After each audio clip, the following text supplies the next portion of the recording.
अस्सलाम वालेकुम viewers, this is Parvez वान with my YouTube and Facebook channel. Viewers, आज मेरे पास 4 इंतहाई अहम डेवलपमेंट्स हैं जो मैंने आपके साथ शेयर करनी है। इंतहाई अहम ख़बरें हैं जो आप तक पहुंचानी हैं, इंतहाई अहम पॉइंट्स हैं जो आपके साथ शेयर करने हैं।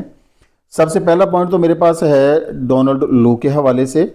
दूसरे नंबर पर पॉइंट मेरे पास है नून लीग के लिए एक बहुत बड़ी खुशखबरी है। नवाज़ शरीफ और नवाज़ शरीफ की फैमिली के लिए बहुत बड़ी खुशखबरी जो आपके साथ मैं शेयर करना चाहता हूँ। और तीसरी बात, इमरान खान का जो आर्टिकल पब्लिश हुआ है द इकोनॉमिस्ट ऑफ लंदन में, उसके हवाले से बात है।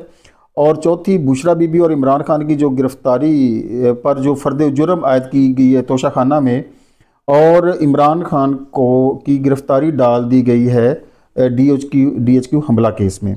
तो ये सारे पॉइंट्स आपके साथ शेयर करने हैं। Stay with me.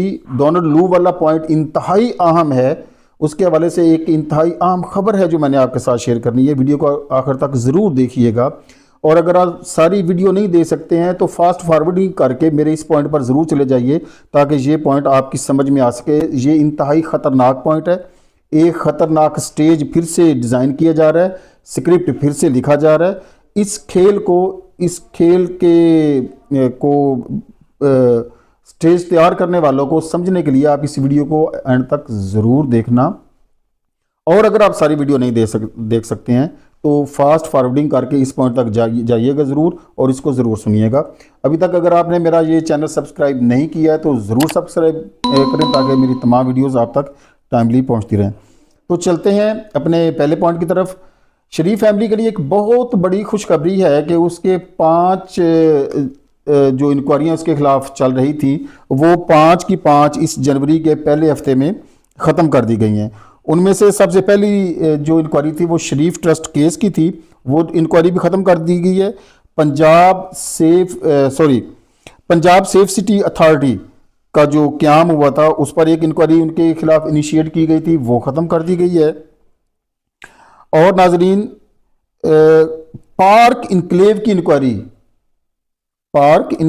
इंक्वायरी भी उनके खिलाफ ख़त्म कर दी गई है। इस तरह से 2 और मज़ीद इंक्वायरियाँ चल रही थी, वो भी ख़त्म कर दी गई हैं। तो ये एक बहुत बड़ी खुशखबरी है नून लीग के लिए, नवाज़ शरीफ के लिए, नवाज़ शरीफ के चाहने वालों के लिए कि उसके खिलाफ 5 करप्शन की नैब में जो इंक्वायरियाँ चल रही थी वो 5 ख़त्म कर दी गई हैं। चलते हैं अपने आज के दूसरे पॉइंट की तरफ। इमरान खान का आर्टिकल छपता है द इकोनॉमिस्ट ऑफ लंदन में। इमरान खान एक ऐसा ब्रांड बन गया है कि अगर वो कोई एक साइन कर देता है तो करोड़ों में वो शर्ट बिक जाती है, उसका बल्ला करोड़ों में बिक जाता है। उसका आर्टिकल छपता है द इकोनॉमिस्ट ऑफ लंदन में। अब उस इकोनॉमिस्ट ऑफ लंदन का जो ट्विटर हैंडल है वो रिकॉर्ड बना गया है।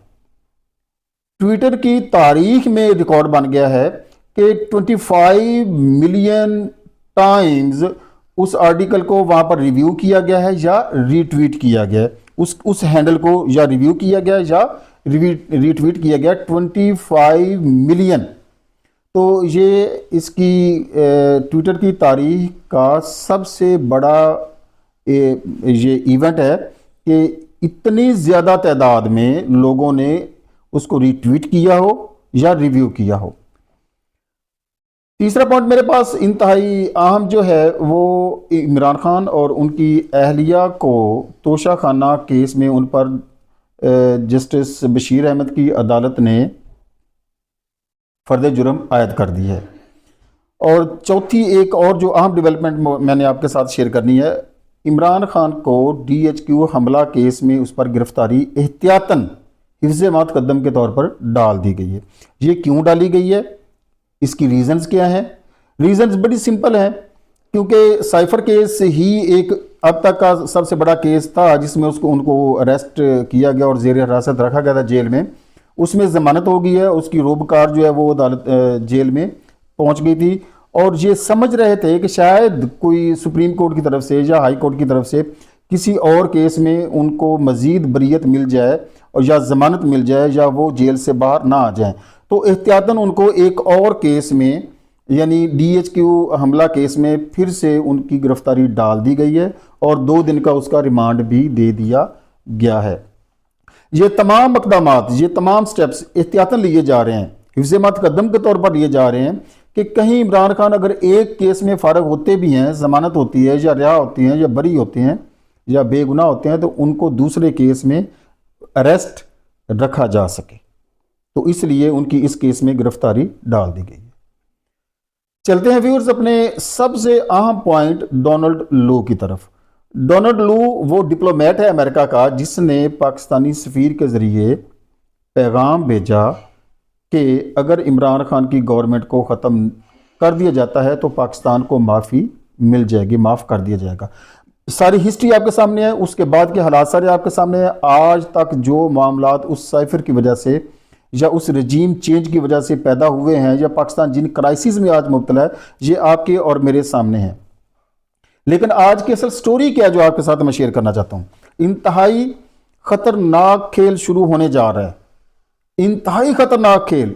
एक खेल 9 मई वाला जिसमें पीटीआई को मुलव्वस किया गया और उसमें ज़ेरे अताब है और उससे अभी तक वो बाहर नहीं निकल सकी है। और व्यूअर्स मेरी बात याद रख लीजिए कि एक दूसरा केस डोनाल्ड लू के हवाले से ये अब फिर स्टेज किया जा रहा है जो इससे भी ज़्यादा ख़तरनाक है।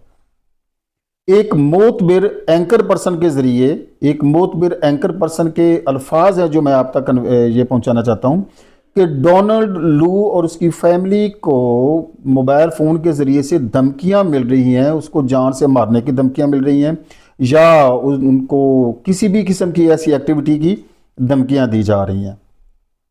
तो अमेरिकन गवर्नमेंट इस मामले में बहुत ज़्यादा कंसर्न्ड है। अमेरिकन गवर्नमेंट और उसकी एजेंसियां इन सारे अफराद या उन ग्रोहों को या उन अकाउंट्स को फॉलो कर रही हैं, उनका पता चला रही है कि कौन ऐसा कर रहा है। यहाँ तक तो बात सिंपल है जो आप की और मेरी समझ में आती है कि वो एजेंसियां पता कर रही हैं, जो होगा वो उसको पकड़ लेंगे या उसके खिलाफ कार्रवाई करेंगे। लेकिन असल बात ये नहीं है। असल बात ये है कि ये पीटीआई को एक और नए मसले में उलझाने और फंसाने की साजिश तैयार की जा रही है। भला आज तक पीटीआई ने तो कभी पीटीआई के पास तो कोई मुसल्ला जत्था है ही नहीं, कोई मुसल्ला विंग है ही नहीं है, कोई मिलिट्री विंग इन्होंने बनाई भी नहीं है। तो ये इस तरह का काम तो कभी तारीख में पिछली जो 27-28 साल या 30 साल तारीख इसकी पीटीआई की हमने तो नहीं देखा है कि ये कोई ऐसी एक्टिविटी करते हों। तो कौन करते हैं, ये कौन करते हैं आपको भी पता है, तमाम लोग जानते हैं जिन्होंने 9 मई का वाक़या स्टेज किया और उसमें पीटीआई को फंसाया, जिन्होंने अरशद शरीफ को कीनिया भेजा और वहाँ पर उसका कत्ल किया। पहले उसको धमकियाँ बाकायदा दी गई, बाकायदा उसको धमकियाँ दी गई, उसके नतीजे में उसको फिर कत्ल किया गया। लंदन में साजिश तैयार हुई इमरान खान को मारने की।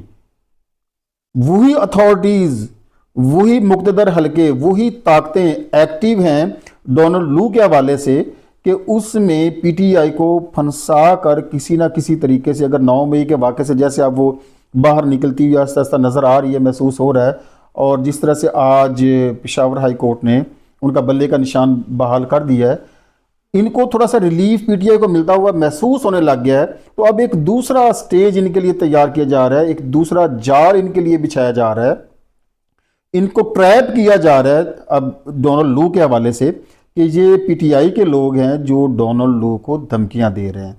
मैं इस सोशल मीडिया प्लेटफॉर्म के हवाले से गुजारिश करूंगा तमाम पीटीआई वर्कर से, तमाम पीटीआई कारकुनान से कि ऐसी किसी भी किस्म की एक्टिविटी का हिस्सा ना बने, ना ही किसी ऐसी अफवाह पर यकीन करें और ना किसी को धमकी देने की कोई ज़रूरत है।